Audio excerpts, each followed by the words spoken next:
সম্রাট নেপোলিয়নের একটি বিখ্যাত উক্তি ছিল। উক্তিটা এরকম, আমি হুবহু কোট করছি না, অনেকটা এরকম যে পৃথিবীতে সমস্যা তৈরি হয়, গোলযোগ তৈরি হয়, সংকট তৈরি হয় খারাপ মানুষদের জন্য নয়। পৃথিবীতে সংকট তৈরি হয় ভালো মানুষরা তাদের ভালোত্ব নিয়ে চুপচাপ হাত গুটিয়ে বসে থাকে বলে, অর্থাৎ তারা প্রতিবাদ করেন না। আজকের পশ্চিমবঙ্গের দিকে তাকালে আপনার মনে হবে নেপোলিয়ন বেঁচে থাকলে আরেকটু এগিয়ে বলতে।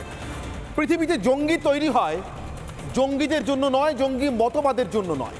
পৃথিবীতে জঙ্গি তৈরি হয় কোনো রাজনৈতিক দল এবং তাদের পরিচালিত সরকার সরাসরি জঙ্গিদের মদত করে বলে। বেঁচে থাকলে আজ হয়তো নেপোলিয়ন এরকমই বলতেন। তার কারণ নেপোলিয়নের দেশেও তো ট্রাক নিয়ে মানুষকে, সাধারণ মানুষকে স্রেফ পিষে দেওয়ার মতো জঙ্গি হানা ঘটে গেছে। ভয়ঙ্কর সে জঙ্গি হানা দেখে মানুষ শিউরে উঠেছে। প্যারিসের ঘটনা বলছি, মানে নেপোলিয়ন বুঝতেন, কিন্তু নেপোলিয়ন বুঝতেন মমতা বন্দ্যোপাধ্যায় বা তার দলকে বা তার সরকারকে বুঝতে হবে এমন মাথার দিব্যি কে দিবে? বিশেষ করে যখন এটা বুঝেই নিয়েছেন যে ভোট ভোট ভোট, এবং সেই ভোটের মধ্যে আবার মুসলমান ভোট, একদম নাম করে মুসলিম ভোট। সিদ্দিকুল্লাহ চৌধুরী বলে দিচ্ছেন জৈনরা খুব শান্তিপ্রিয়, অহিংস, মারামারিতে জড়ান না, বৌদ্ধরা অহিংস, মারামারিতে জড়ান না। সামনে দাঁড়িয়ে মারামারিটা করে কে? মমতা বন্দ্যোপাধ্যায়। আমরা করি, অতএব আমাদেরকে আমাদের প্রাপ্যটা বুঝিয়ে দিন। যা দিয়েছি এখনো ফেরত পাইনি, অতএব ফেরত পাওয়ার জন্য, ফেরত নেওয়ার জন্য একদিকে যেমন মরিয়া সিদ্দিকুল্লাহ, ফেরহাদ হাকিম, হুমায়ুন কবির, মানে ভরতপুরের হুমায়ুন কবির, এখন আবার দুটো হুমায়ুন কবির, ডেবরার হুমায়ুন কবিররা, মানে প্রাক্তন আইপিএস হুমায়ুন কবিররা, এসপি হুমায়ুন কবিররা, তেমনি ফেরত দেওয়ার জন্য একই রকম মরিয়া মমতা বন্দ্যোপাধ্যায়। যে কোনোভাবে হোক, যে কোনো উপায়ে হোক, তাকে যারা সরকারে বসিয়েছেন এবং রেখেছেন, শুধু বসিয়েছেন, রেখেছেন, তাদেরকে তো তাকেও রাখতে হবে। কিন্তু প্রশ্ন আমার এখানেই, 2011 সালে বাংলাতে যা যা পরিবর্তনের কথা বলে মমতা বন্দ্যোপাধ্যায় ক্ষমতায় এসেছিলেন, তার মধ্যে কোথাও কি ছিল আমার সরকার, আমার পুলিশ, আমার প্রশাসন, আমার দল সন্ত্রাসবাদীদের, জঙ্গিদের, মৌলবাদীদের এবং তাদের মৌলবাদকে প্রশ্রয় দেবে? তিনি কি জঙ্গি মৌলবাদীদের অ্যারেঞ্জ করে দেওয়া ভোট নিয়ে ক্ষমতায় এসেছিলেন? নিশ্চয়ই না। পরম শত্রু হয়ে কথা বলতে পারবে না। আমরা জানি 2011 কি পরিস্থিতির মধ্যে দিয়ে মমতা বন্দ্যোপাধ্যায় রাজ্যের বামফ্রন্ট শাসনে, 34 বছরের বামফ্রন্ট শাসনের অবসান ঘটিয়ে রাজ্য জুড়ে চলা জমি বিদ্রোহের মধ্যে আন্দোলনের শীর্ষ তরঙ্গে গিয়ে তিনি ক্ষমতা বদল করেছেন, পালা বদল ঘটিয়েছেন। তাহলে তারপর এই 11 থেকে 24 পেরিয়ে 25, 14 বছর কিসের জন্য মমতা বন্দ্যোপাধ্যায়কে মৌলবাদী নেতাদের দাসত্ব করতে হচ্ছে, রাজনৈতিক দাসত্ব? না হলে এই হুমায়ুন কবির, সে ভরতপুরের বিধায়ক হোক আর ডেবরার বিধায়ক হোক, ডেবরার ক্ষেত্রে অপরাধটা আরো ভয়ঙ্কর। কেন? আমি এক্ষুনি বলছি আপনাদের কেন ভয়ঙ্কর। উচ্চশিক্ষার জন্য ভয়ঙ্কর, ঠিক যে কায়দায় বলেছেন হুমায়ুন কবির, আমি সে কায়দাতেই উত্তর দিচ্ছি তাকে। কিন্তু আসল কথায় আসি, মমতা বন্দ্যোপাধ্যায় কেন এদেরকে প্রশ্রয় দেন? আমার কথায় আমি খুব খারাপ ভাষায় বলছি, এরা যে ধরনের মেটেরিয়াল, এদেরকে পোষেন কেন? পৃথিবীর কোনো সভ্যতা এদেরকে মনুষ্য পদবাচ্য বলে গণ্য করবে না এদের এই কথাগুলো শোনার পর। নিশ্চিতভাবে মানুষের মতো দেখতে, শুনতে, চলতে, ফিরতে, কিন্তু কাজে নয়। তাদেরকে মমতা বন্দ্যোপাধ্যায়ের এই পোষার কারণটা কি? পোষে মানুষ কি? মানুষকে পোষে না। মানুষের সম্পর্কে পোষা শব্দটা ব্যবহার করলে অবমাননা হয়। আমি তাই খুব খুব সচেতনভাবে পোষা শব্দটা ব্যবহার করছি। এরা মনুষ্যের জীব বা প্রাণী। কেন?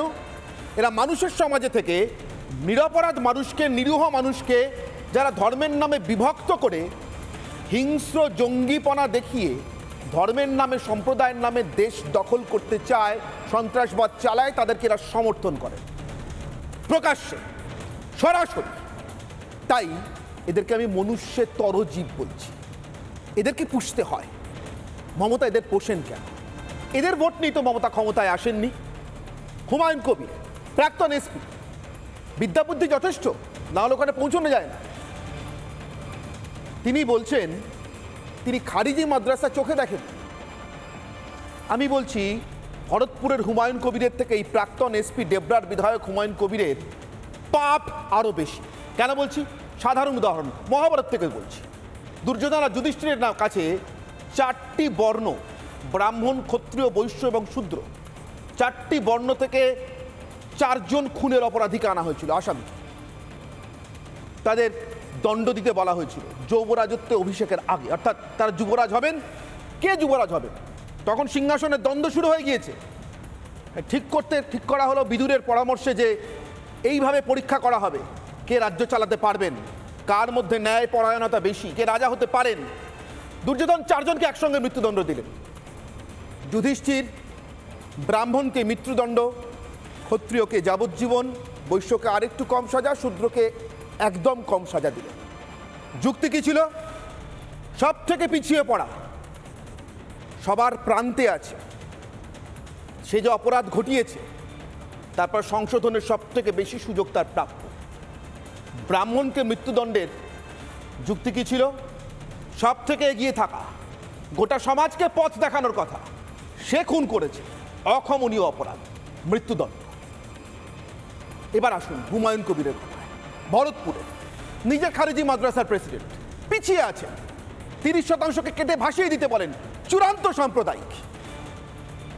আমি বলছি, আজকের দিনে দাঁড়িয়ে বলছি, আপনারা যে আমাকে যা খুশি মনে করতে পারেন, এনআইএ তদন্ত হয়ে বিচারের দোষী সাব্যস্ত হলেও হুমায়ুন কবিরের একটা সংশোধনের সুযোগ প্রাপ্য, মানে ভরতপুরের বিধায়ক হুমায়ুন কবিরের, কিন্তু ডেবরার বিধায়ক হুমায়ুন কবিরের প্রাপ্য নয়। তার কারণ লোকটা এসপি ছিল, রাজ্যের পুলিশ প্রশাসনের অত্যন্ত গুরুত্বপূর্ণ পদে উচ্চশিক্ষিত এই লোকটি কাজ করে গেছে। যে দাবি করেছে খারিজি মাদ্রাসায় জঙ্গি ট্রেনিং হয় না, উচ্চশিক্ষায় হয়, উচ্চশিক্ষিতরা জঙ্গি হয়।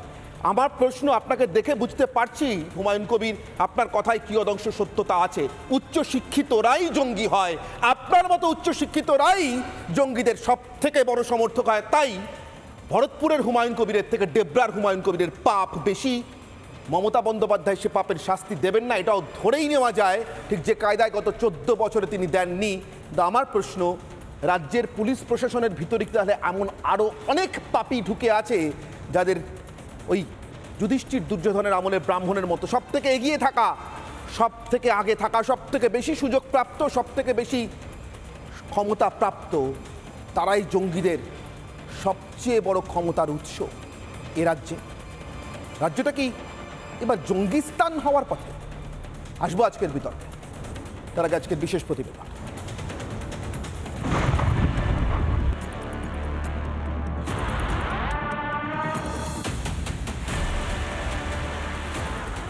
অনেকেই বলছে যে খারিজি মাদ্রাসায় নাকি ইয়ে করা হয়, সব সন্ত্রাসবাদীদের মদত দেওয়া হয়, সন্ত্রাসবাদ শেখানো হয়।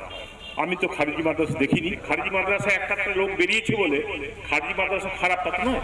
খারিজি মাদ্রাসা সন্ত্রাসবাদীর আতুর ঘর, এটা তো কেউ বলতে পারবে না। সমাজে যদি আতঙ্কবাদী থাকে, সমাজে যদি খারাপ লোক থাকে, সব জায়গাতে কলেজে থাকতে পারে, একটা দুটো রামকৃষ্ণ মিশনে থাকতে পারে। পৃথিবীর সব প্রতিষ্ঠানে, এমনকি রামকৃষ্ণ মিশনেও সন্ত্রাসবাদী জঙ্গি থাকতে পারে। কিন্তু মুর্শিদাবাদের প্রাক্তন এসপি শুধু খারিজি মাদ্রাসার নাম শোনেননি, চোখেও দেখেননি। দলে তার আরও এক সহকর্মী অবশ্য খারিজি মাদ্রাসার সঙ্গে জঙ্গি যোগের কথা শুনলেই তেড়ে ফুঁড়ে ওঠেন। কেউ নাকি বলতেন আমরা সন্ত্রাসের মুখ, ও নাক দিয়ে মুখ ঘষে দেওয়া দরকার তাদের। ডেবরার তৃণমূল বিধায়ক আবার জঙ্গিদের উচ্চশিক্ষিত বলে গদগদ সার্টিফিকেট দেন, কিন্তু হিন্দু সন্ন্যাসীকে দেখলেই তার সাম্প্রদায়িক মনে হয়। বাংলাদেশি মৌলবাদীদের মতো হুমকি মমতার দলের বিধায়ক ও মুর্শিদাবাদের প্রাক্তন পুলিশ সুপারের। ভারত সেবাশ্রম সংঘের সন্ন্যাসী কার্তিক মহারাজকে তুইতকারী। এসপি থাকার সময় হিন্দু সন্ন্যাসীকে দাবিয়ে রাখার মৌলবাদী সুলভ উদ্ধত দায় স্বীকার। হিন্দু সন্ন্যাসীকে ঘাড় ধরে ঢুকিয়ে দেওয়ার হুমকি প্রকাশ্য মঞ্চ থেকে। কার্তিক মহারাজ তো ওটাকে সবসময় মনে হয়, আমার সময় একদম চুপ করে থাকতো। আমি যতদিন এসপি ছিলাম ওকে একবার ডেকেছিলাম, ভয়ে আসেনি। কি একটা কারণে আমি বলেছিলাম ওকে ডেকে পাঠাতে, একবার ডিএসপি কে দিয়ে দেখিয়েছিলাম, সে ভয়ে আর আসেনি। টেম্পু করতো না, আবার জানে ঘাড়ে ধরে ঢুকিয়ে দেবে। আমি তো কাউকে রেয়াজ করিনি, ক্রিমিনালদের কাউকে রেয়াজ করিনি। এই মাঝে মাঝে বেল টাকায় গন্ডগোল লাগায় যে লোকটা, সে তো একটা আতঙ্কবাদী নেই। এ সবসময় বরাবর একটা সাম্প্রদায়িক হাঙ্গামা, একটা দাঙ্গা লাগাবার সবসময় চেষ্টা করে। এসপি হলে, শাসক দলের বিধায়ক হলে হিন্দু সন্ন্যাসীকে হুমকি দেওয়া যায়? কোথা থেকে আসে এত সাহস, এত উদ্ধত্ত?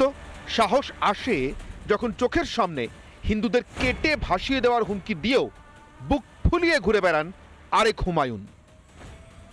কত ধানে কত চাল হয়, 2 ঘন্টার মধ্যে তোমাদেরকে যদি ভাগীরথীর গঙ্গায় না ফেলতে পারি রাজনীতি থেকে সরে যাব। কার্তিক মহারাজ না চিন্ময় কৃষ্ণ প্রভু, তৃণমূল বিধায়ক হুমায়ুন কবির নাকি জামাতে ইসলামী বাংলাদেশের আমির শফিকুর রহমান? বাংলাদেশ না ভারত? কে কোথায় দাঁড়িয়ে কাকে হুমকি দিচ্ছে সব যেন গুলিয়ে যাচ্ছে। একজন আইনসভার সদস্য প্রাক্তন এসপি যখন দেশের জঙ্গি গোষ্ঠীগুলোকে, দেশে কাজ করে চলা জঙ্গি গোষ্ঠীর জঙ্গি কার্যকলাপকে সার্টিফিকেট দেয়, খারিজি মাদ্রাসা, দোষী সাব্যস্ত খারিজি মাদ্রাসা, আদালতের বয়ানে অভিযুক্ত এবং প্রমাণিত খারিজি মাদ্রাসাকে সে উল্টো কথা বলে যে খারিজি মাদ্রাসা কোনো অস্তিত্ব নেই, তার অস্তিত্ব অস্বীকার করে এবং একজন হিন্দু সন্ন্যাসীকে প্রকাশ্য মঞ্চ থেকে সাম্প্রদায়িক উস্কানি সহ ঘৃণা ভাষণ সহ হুমকি দেয় কার্যত বাংলাদেশের জঙ্গিদের কায়দায়, তাকে অবিলম্বে তদন্তের আওতায় আনা উচিত।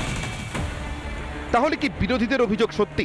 পশ্চিমবঙ্গের মুর্শিদাবাদে হিন্দুদের অবস্থা বাংলাদেশের মতোই করে ফেলেছে মমতার দল আর পুলিশ মিলে? ভারতবর্ষের সরকার, রাজ্যের সরকার রাজনীতি না করে মিলে মিশে ভাবুন।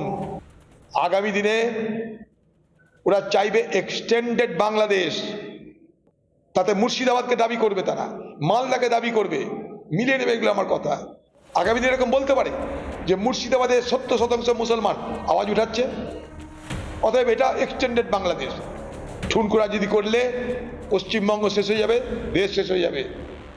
Be serious. পশ্চিমবঙ্গেও কি বাংলাদেশের মতোই ইসলামিক মৌলবাদীরা এবার পুলিশ, প্রশাসন, আইনসভা সর্বত্র ঢুকে পড়েছে? অপেক্ষা শুধু চাপাতির কোপ নেমে আসার, যখন তখন যেখানে সেখানে। রিপাবলিক বাংলা। আপনারা খেয়াল করলেন নিশ্চয়, 18ই ডিসেম্বর 2024, 1 মাসও কাটে। কাল 18ই জানুয়ারি 2025, 1 মাসও কাটেনি, সরাসরি মুর্শিদাবাদটা বাংলাদেশ করে দেওয়ার মতো কথা শোনা গেল।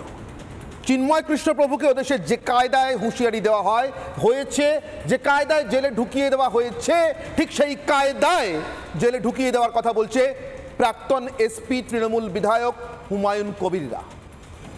তাহলে অধীর চৌধুরী মিথ্যে বলেননি, মিথ্যে আশঙ্কা প্রকাশ করেননি।